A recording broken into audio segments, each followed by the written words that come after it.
அந்த யானை இல்லாமல் நம்மளுக்கு மனசு வருத்தமாக இருக்குது. வேணாம் அந்த யானை காப்பாற்றுறதுக்கு முயற்சி பண்ணுங்க எல்லாருமே. உங்கள் காலில் விழுகிறியா? இதுக்கு மேலே நான் என்ன சொல்ல முடியல. வணக்கம்டாப்ல, தேனியிலேருந்து. இப்போ ஒரு நாட்டில் உணவு இல்லைன்னொன்னையும் யானையில் 50 யானையை அடித்து சாப்பிட்ருக்காங்க.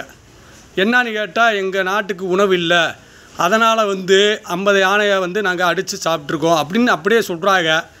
அடுத்து 200 யானையை கொல்ல போகிறதா உறுதியாக சொல்லியிருக்காங்க.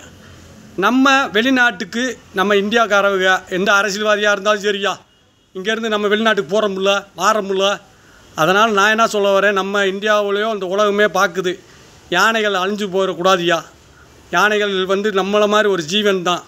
காட்டுக்குள்ளே அது பாடு திரிகிறத யானையை கொண்டு 200 யானையை கொல்ல போகிறதா சொல்கிறாங்க. நீங்கள் என்ன பண்ணுறீங்கன்னா, ஒரு யானையை நம்ம தத்தெடுத்துக்கிட்டால் என்ன?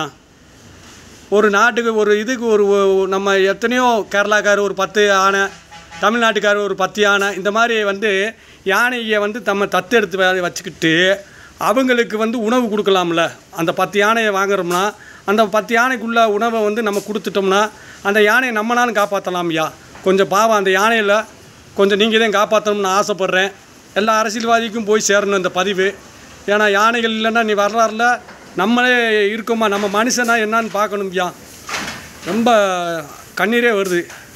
இறைச்சிக்காண்டி அடிச்சிருக்காங்களாமா. இன்னும் 200 யானையை கொல்றதா திட்டம் போட்டிருக்காங்களாமா. அதுக்குள்ளேயும் ஏதாச்சும் ஒரு முயற்சி பண்ணி அந்த யானையை காப்பாற்றுறதுக்கு நீங்கள் தான் வழிகாட்டணும்யா. முடிஞ்ச அளவுக்கு நம்ம எல்லா உலகமே இது போயிருக்கு. ஆனால் இந்த நியூஸ் வெளியே வரல. இந்த நியூஸ் வெளியே வரவே கிடையாது. நீங்கள் தான் கொஞ்சம் அந்த யானையை பூரா நம்ம தத்தெடுத்துட்டு அவங்களுக்கு தேவையான உணவை நம்ம தான் கொடுக்கணும்னு ஆசைப்பட்றேன். முடிஞ்ச அளவுக்கு அந்த 200 யானையை நீங்கள் தான் காப்பாற்றணும்னு உங்கள் காலில் விழுகிறியா. எனக்கு கண்ணீரே வருது. ஏன்னா ஒரு வாயில்லாத ஜீவன் வேணாமியா. யானையெல்லாம் அது யானை ஒரு நாடவே கொண்டு உருவாக்குறது, ஒரு நாடவே உருவாக்குறதே யானை.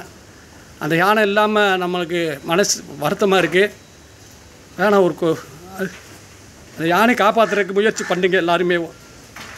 உங்கள் காலில் விழுகிறியா? இதுக்கு மேலே நான் என்ன சொல்ல முடியல.